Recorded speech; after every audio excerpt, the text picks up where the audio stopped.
नमस्कार, Byju's exam prep IAS Hindi में आप सभी का स्वागत है। और आज हम 23 मार्च के प्रमुख समाचारों पर आधारित कुछ प्रश्नों पर चर्चा करने वाले हैं। तो आइए शुरू करते हैं आज का डेली क्विज। यहाँ पर क्वेश्चन नंबर 1 है, अंतर्राष्ट्रीय आपराधिक न्यायालय यानी कि आईसीसी के संबंध में निम्नलिखित कथनों पर विचार कीजिए। और आपसे पूछा जा रहा है कि गलत कूट का चयन कीजिए। यहाँ पर पहला कथन है, द रोम स्टैट्यूट नामक अंतर्राष्ट्रीय संधि द्वारा शासित आईसीसी दुनिया की पहली अस्थायी अंतर्राष्ट्रीय आपराधिक अदालत है। तो यहाँ पर हम चर्चा कर रहे हैं आईसीसी यानी कि अंतर्राष्ट्रीय आपराधिक न्यायालय की। और आप सभी को ये पता होना चाहिए कि अंतर्राष्ट्रीय आपराधिक न्यायालय विश्व का प्रथम अस्थायी अंतर्राष्ट्रीय आपराधिक न्यायालय है और यह रोम संविधि नामक एक अंतर्राष्ट्रीय संधि द्वारा शासित किया जाता है। और इसके आधार पर अगर देखा जाए तो यहाँ पर पहला कथन पूरी तरीके से सही है। आइए देख लेते हैं दूसरे कथन को। दूसरा कथन है, भारत द रोम इंस्टीट्यूट का संस्थापक सदस्यों में से एक है। यहाँ पर आपको ध्यान में रखना है कि भारत ने रोम संविधि पर ना तो हस्ताक्षर किए हैं और ना ही इसकी पुष्टि की है, और इसीलिए यहाँ पर जो दूसरा कथन है वह गलत हो जाता है। आइए देख लेते हैं तीसरे कथन को। तीसरा कथन है, 18 वर्ष से कम आयु वाले अपराधी पर आईसीसी मुकदमा नहीं चलाता है। तो ये बात बिल्कुल सही है। आपको ध्यान में रखना है कि आईसीसी का अधिकार क्षेत्र केवल प्राकृतिक व्यक्तियों यानी कि नेचुरल पर्सन तक ही सीमित है, जैसा कि उसके कानून के अनुच्छेद 25 में प्रदान किया गया है। यहाँ पर जब हम नेचुरल पर्सन की बात करते हैं तो इसका मतलब ये होता है कि अपराध करते समय कथित अपराधी की न्यूनतम आयु 18 वर्ष होनी चाहिए। यानी कि यहाँ पर जो तीसरा कथन है वह पूरी तरीके से सही है, और इसीलिए यहाँ पर क्वेश्चन नंबर 1 का आंसर होगा आपका ऑप्शन नंबर बी। यहाँ पर सिर्फ दूसरा कथन ही गलत है। तो बहुत ही इंपॉर्टेंट क्वेश्चन है, इसको आप लोग जरूर ध्यान से रिवाइज कर लेंगे। इससे जुड़ा हुआ एक न्यूज आज के द हिंदू समाचार पत्र में आया है, जिसका शीर्षक है, Siddiqui family 6 ICC probe into his killing. यहाँ पर चर्चा हो रही है फोटो जर्नलिस्ट दानिश सिद्दीकी का, जिसका कि अफगानिस्तान में हत्या कर दिया गया था। और इसी को लेकर के अब उसकी फैमिली के द्वारा यह कहा गया है कि उनकी हत्या की जांच इंटरनेशनल क्रिमिनल कोर्ट यानी कि आईसीसी के द्वारा किया जाना चाहिए। तो इस न्यूज को भी आप लोग जरूर ध्यान से पढ़ेंगे। आइए अब क्वेश्चन नंबर 2 पर चर्चा कर लेते हैं। क्वेश्चन नंबर 2 है, जैव रासायनिक ऑक्सीजन मांग यानी कि बायोकेमिकल ऑक्सीजन डिमांड के संबंध में निम्नलिखित कथनों पर विचार कीजिए। और यहाँ पर आपको 3 कथन दिए गए हैं और आपसे पूछा जा रहा है सही कूट का चयन करें। यहाँ पर पहला कथन है, बीओडी पानी में मौजूद कार्बनिक कचरे को विघटित हेतु बैक्टीरिया के लिए आवश्यक घुलित ऑक्सीजन की मात्रा है। तो यहाँ पर हम चर्चा कर रहे हैं बीओडी यानी कि बायोकेमिकल ऑक्सीजन डिमांड की। और आप सभी को ध्यान में रखना है, ऑक्सीजन की वह मात्रा जो जल में कार्बनिक पदार्थों के जैव रासायनिक अपघटन के लिए आवश्यक होती है उसे हम बीओडी कहते हैं। जल प्रदूषण की मात्रा को बीओडी के माध्यम से मापा जाता है, और इसके आधार पर अगर देखा जाए तो यहाँ पर पहला कथन पूरी तरीके से सही है। आइए देख लेते हैं दूसरे कथन को। दूसरा कथन है, बीओडी की उच्च मात्रा पानी की शुद्धता का संकेत है। यहाँ पर जैसा कि मैंने कहा कि जल प्रदूषण की मात्रा को बीओडी के माध्यम से मापा जाता है, और यहाँ पर आपको ध्यान में रखना है कि अगर बीओडी ज्यादा है तो इसका मतलब होता है कि पानी की गुणवत्ता कम है, और इसके विपरीत अगर बीओडी कम है तो इसका मतलब ये होता है कि पानी से कम ऑक्सीजन निकाली जा रही है, इसलिए पानी आमतौर पर शुद्ध होता है। तो यहाँ पर आपको ध्यान में रखना है कि अगर बीओडी ज्यादा है तो इसका मतलब ये होता है कि पानी की गुणवत्ता कम है, और अगर बीओडी कम है तो इसका मतलब ये होता है कि पानी आमतौर पर शुद्ध है। और इसके आधार पर अगर देखा जाए तो यहाँ पर दूसरा कथन गलत हो जाता है।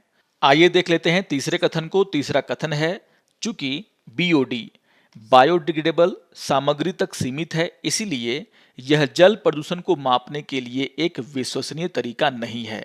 यहाँ पर जैसा कि मैंने कहा कि जल प्रदूषण को मापने के लिए बीओडी का इस्तेमाल किया जाता है, लेकिन विशेषज्ञों का यह भी मानना है कि चूंकि बीओडी बायोडिग्रेडेबल सामग्री तक ही सीमित है, इसीलिए यह जल प्रदूषण को मापने का एक विश्वसनीय तरीका नहीं है।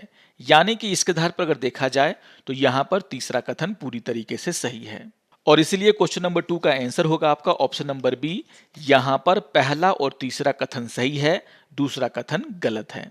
इससे जुड़ा हुआ एक न्यूज आज के द हिंदू समाचार पत्र में आया है, जिसका शीर्षक है most of Ganga clean claim जल शक्ति मिनिस्ट्री। तो यहाँ पर जल शक्ति मंत्रालय के द्वारा ये कहा गया है कि जो गंगा का पानी है वह कम से कम नहाने के लिए उपयोग करने के लायक है और यह नदी के इकोसिस्टम को सपोर्ट करने के लिए भी उपयुक्त है। तो यहाँ पर यह कहना है जल शक्ति मिनिस्ट्री का, और यहाँ पर मिनिस्ट्री के द्वारा जो गंगा के पानी का बीओडी है उसके अलग अलग डेटा को कंपेयर करके यह बात कही गई है और इसी को आधार बना करके ये क्वेश्चन आपके सामने रखा गया था। आइए अब क्वेश्चन नंबर 3 पर चर्चा कर लेते हैं। क्वेश्चन नंबर 3 है निम्नलिखित में से कौन सी फसल भारत सरकार द्वारा एमएसपी यानी कि न्यूनतम समर्थन मूल्य तंत्र के अंतर्गत आती है। और यहाँ पर आपको 5 फसलों के नाम दिए गए हैं, कच्चा जूट, अरहर, सोयाबीन, सूरजमुखी के बीज और कच्चा कपास। यहाँ पर अगर हम देखें तो ये एक डेटा है जो कि 2019-20 का डेटा है जो कि इंडियन एक्सप्रेस में आया था। यहाँ पर आप देख सकते हैं कि यहाँ पर उन सभी फसलों के नाम दिए गए हैं जिनको कि एमएसपी के अंदर लाया गया है। यहाँ पर जो पहला नाम है वो है कच्चा जूट का। आप देख सकते हैं कि यहाँ पर जो जूट है वो भी एमएसपी के अंदर आता है।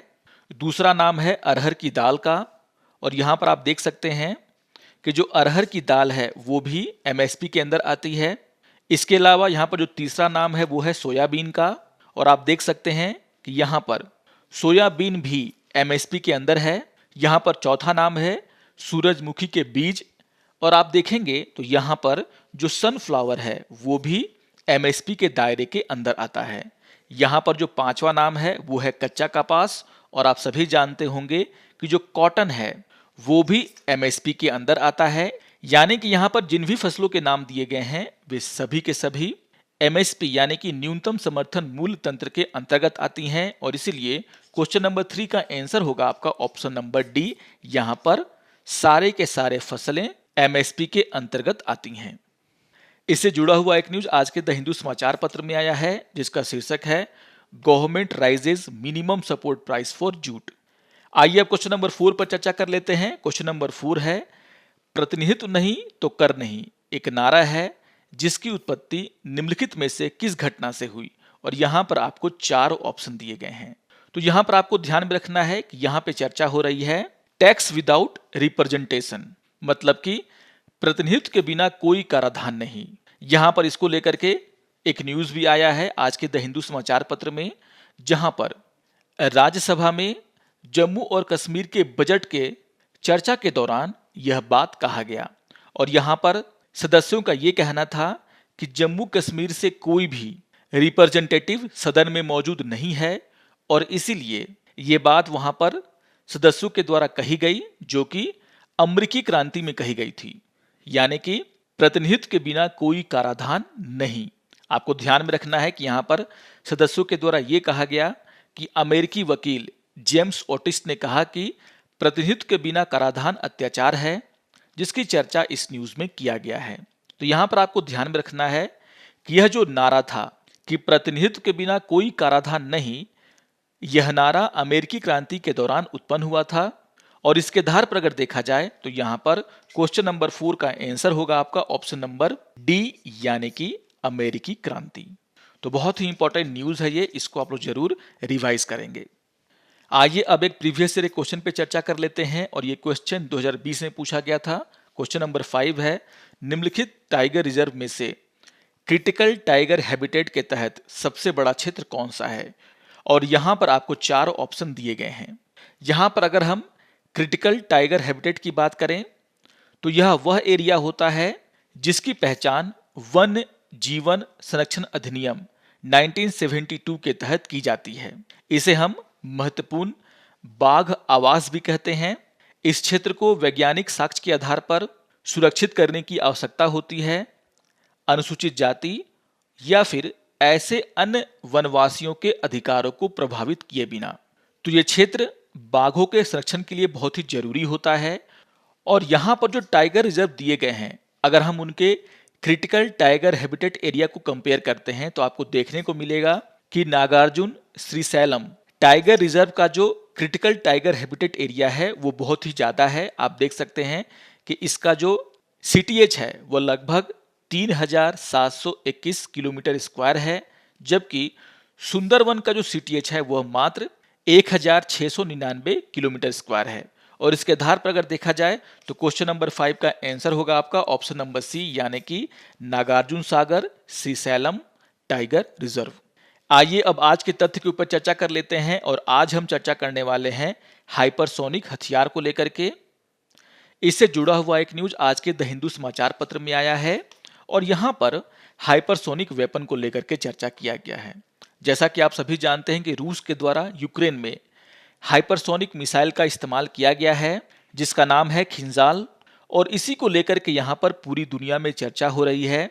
अगर हम हाइपरसोनिक वेपन की बात करें तो आप सभी जानते हैं कि वैसे वेपन जिनका स्पीड मैक 5 से ज़्यादा होता है, यानी कि वह ध्वनि की रफ्तार से 5 गुना ज़्यादा रफ्तार से ट्रेवल कर सकते हैं, उन्हें हम हाइपरसोनिक वेपन के नाम से जानते हैं।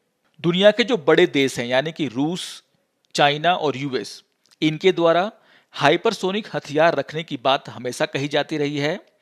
यूएस के द्वारा भी, रूस के द्वारा भी और चीन के द्वारा इस तरह के हथियारों को बनाने का प्रयास लगातार जारी रखा गया है।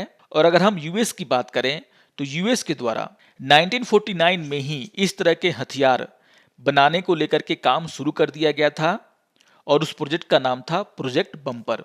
उसी तरीके से रूस के द्वारा हाइपरसोनिक हथियारों को बनाने का कार्य बहुत पहले ही शुरू कर दिया गया था और चीन भी बहुत ही तेजी से इन हथियारों को बनाने के लिए आगे बढ़ रहा है।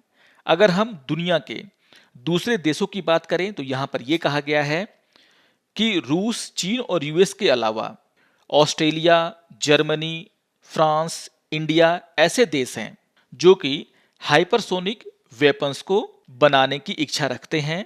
और यहाँ पर अगर हम भारत की बात करें तो भारत के द्वारा भी हाइपरसोनिक हथियारों को बनाने का प्रयास किया जा रहा है। आप सभी को यह ध्यान में रखना है कि भारत में लगभग 12 हाइपरसोनिक सुरंगें हैं जहां पर मैक 13 तक के गति का परीक्षण किया जा सकता है। यानी कि भारत के द्वारा इसको लेकर के बहुत सारे इंफ्रास्ट्रक्चर पहले ही बनाए गए हैं।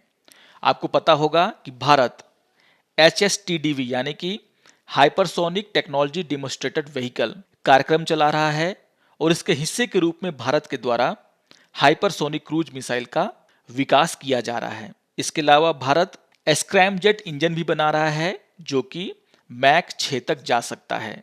आपको यह भी ध्यान में रखना है कि भारत के द्वारा ब्रह्मोस का एक एडवांस वर्जन जो कि सुपरसोनिक क्रूज मिसाइल है उसको बनाने के लिए भी कार्य किया जा रहा है।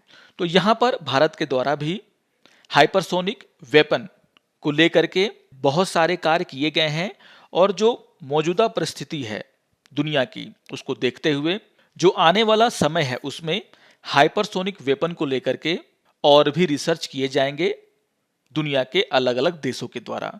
तो इस न्यूज़ को भी आप लोग जरूर ध्यान से पढ़ेंगे, बहुत ही इंपॉर्टेंट न्यूज़ है ये। आशा करता हूं कि आपको आज का ये डेली क्विज पसंद आया होगा। सारे क्वेश्चंस बहुत ही इंपॉर्टेंट हैं, इन सभी को आप रिवाइज कर लेंगे। और अगर आपको ये वीडियो अच्छा लगे तो आप जरूर इसे लाइक करें, शेयर करें और दूसरों को भी सब्सक्राइब करने के लिए प्रेरित करें। तो मिलते हैं डेली क्विज के अगले अंक में, तब तक के लिए नमस्कार और धन्यवाद।